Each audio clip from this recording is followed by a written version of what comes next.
Hi, thanks for joining us today. My name's Tom, and today we're going to go over some of the differences between the 2014 through 17 Tundra Grilles and the 2018 models.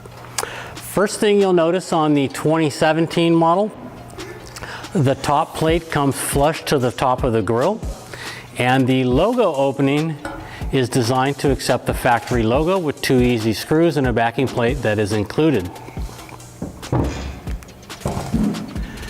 The 2018-2019 models are very similar, with the exception of we have extended the top bar to cover the opening in the grill itself, and we've changed the logo mounting to accept the Toyota Safety Sense sensor.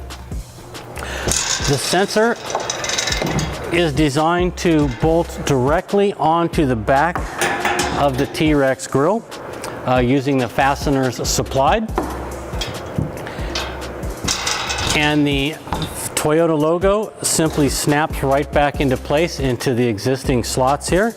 So you get a very clean installation. Grill is complete, sensor works as designed, and you're all ready to go. Thanks for joining us, and we look forward to seeing you soon.